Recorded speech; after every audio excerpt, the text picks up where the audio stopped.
예, 이틀째인가, 사흘째인가, 눈이 많이 와서, 창을 여니,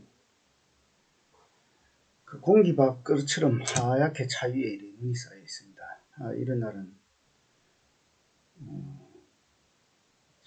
뜨거운 커피나,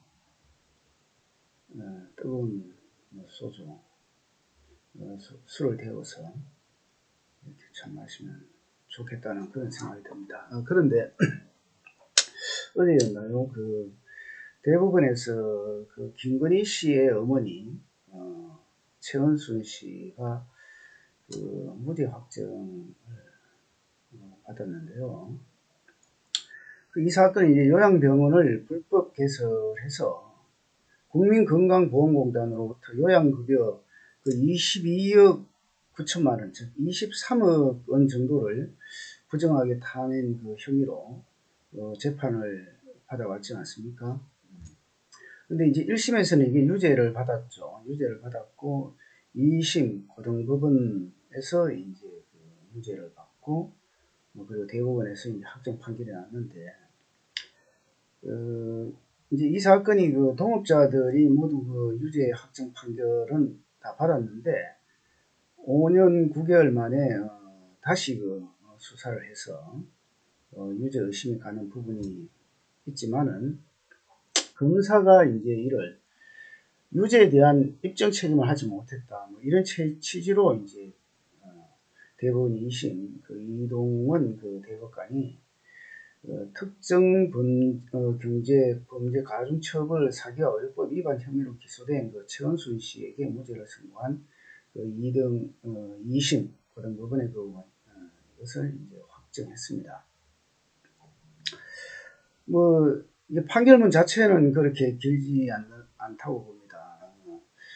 A4용지 한 장을 조금 넣는 대법원 판단은 항소심 무죄 논리를 모두 인정하는 내용이고, 최 씨 자신이 2억 원을 투자하고 설립 허가 서류와 병원 건물 계약서에 날인한 요양병원이 불법으로 개설로 운영된 사실을 최 씨가 알고 있었는지 이것을 이제 검사가 증명하지 못했다는 겁니다. 또 최 씨는 이제 주아무개 씨 동업자 3명과 함께 2013년 2월 경기 파주시에 요양병원을 개설하고 병원 운영에 관여하면서 그때 그해 5월부터 2015년 5월까지 국민건강보험공단으로부터 요양급여 22억 9,420만 원을 부당 수급한 혐의로 기소가 됐죠. 근데 이 사건은 원래 비의료인의 불법 개설한 사무장 병원으로 의심된다는 건보공단 수사 의뢰로 불거졌는데 2014년 10월 경찰이 수사를 시작하고 최 씨를 비롯한 동업자들은 2017년 3월까지 모두 유죄가 확정되었습니다. 주범계 어긴 이제 출신의 징역 4년 실형이 선고됐고, 근데 이게 23억 원을 부정수급했는데 징역을 4년 실형 선고받았다는 것도 이게 참 이해가 안 됩니다. 이 정도면은 10년 이상을 살려야지 정상 아니겠습니까? 그러나 이 과정에서 이제 최은순 씨, 김건희의 엄마 최은순 씨는 입건조차 되지 않았다는 겁니다. 검사 사이가 영향력을 발휘한 것 아니냐는 이제 뒷말이 나올 수 있죠. 이때 이제 현재 윤석열 대통령이 검사였으니까. 자, 2022년 4월 당시 이제 윤석열 검찰총장과 충돌하던 민주당의 최강욱이가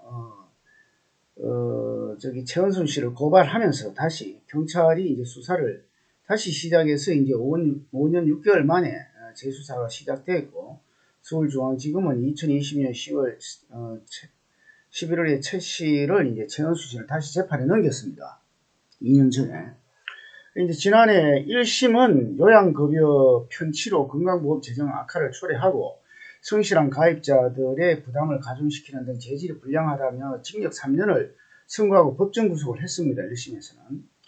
반면에 이제 이를 항소심 재판부는 같은 사실과 증거를 두고 이제 판단을 달리하며 이제 무죄를 선고를 했습니다. 우선 최 씨가 동업자가 2014년 5월 최 씨에게 작성해준 책임 면제 각서의 성격을 두고 정반대 판단을 해놨습니다. 그런데 최은순 씨가 2014년 5월 최 씨에게 작성해준 책임 면제 각서라는 것이 사실은 처음에 돈을 투자를 할 때부터 이미 각서를 만든 것인지, 일반적으로 보통 사람들 상식으로는 이 각서는 사후적으로 그 면피를 받기 위해서 여러 가지 법률적 조언을 받은 후에 최은순 씨가 면피를 받기 위해서 사후적으로 각서 같은 것을 많이 만들어냅니다. 그죠? 이런 것들을 대부분 재판부에서는 인정하지 않고 사후적으로 만드는 각서를 실질적으로 법정에서 많이 만들어냅니다. 이게 이제 그 법원을 판단을 기망하기 위해서 그러는 건데, 개인적인 생각은 사실은 이 최은순 씨가 자기는 이제 죄를 그 면책받기 위해서 사후적으로 서로가 이제 변호사하고 협의를 해서 이렇게 한 것 같은데, 이거를 이제 2심에서는 인정을 해줬다는 거죠. 이 각서, 개인들끼리 이 각서 자체를, 뭐 법적인 효력도 없는 개인들 간의 이런 각서 같은 거. 그러면은 뭐 유언을 할 때 유언 점수도 나중에 부모가 직접 쓴 것도 아닌 것을 가지고 나중에 어떤 장남이 유언을 부모가 유언 정서 쓴 거라 하면서 이렇게 날짜를 조작하고 이러면은 그것도 법원에서 인정됩니까? 전혀 인정되지 않죠.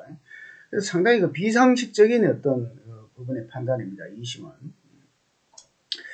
그래서 이제 항소심 고등법원 2심에서는 동업자의 자금 편취 행각을 보고 법적 책임을 피하기 위하기에 요구한 것으로 이제 보인다고 이렇게 해석을 했습니다.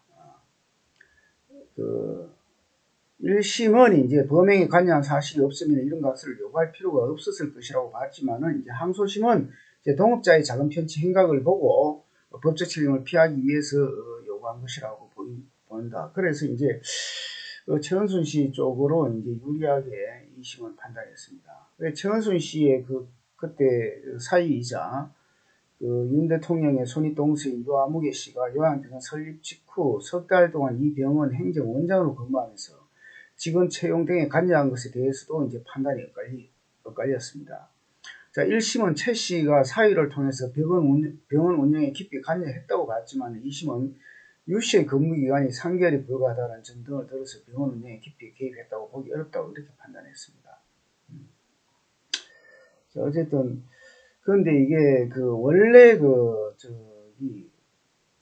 재판을 했을 때 1심에서 유죄가 나오고 최은순 씨와 관련된 사람들은 다 이제 유죄가 받았는데, 최은순 씨가 왜 2심에서 고등법원에서 이제 무죄를 최초로 받았느냐. 이 사건은 사실은 최은순 씨 변호사가 이제 그 당시 때 2심 고등법원 판사와 절친이었다는 거죠. 1, 2심 판단이 극명하게 갈린 이것은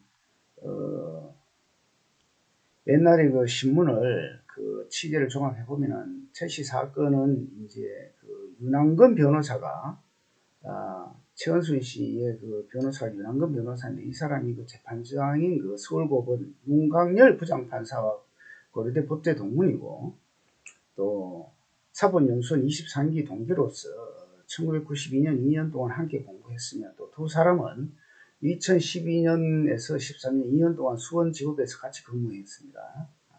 이런 뭐 여러 가지 인연이 있어서 고등법원 부장판사의 절친한 친구를 변호사로 이제 선임했기 때문에 이런 결과가 나왔을 수도 있다고 이제 뭐 생각을 할 수도 있을 겁니다. 뭐 구체적인 것은 잘 모르겠는데, 이런 식으로 이렇게 되면은 이제 사법부의 이제 신뢰가 점점 흔들리겠죠. 예, 이상입니다.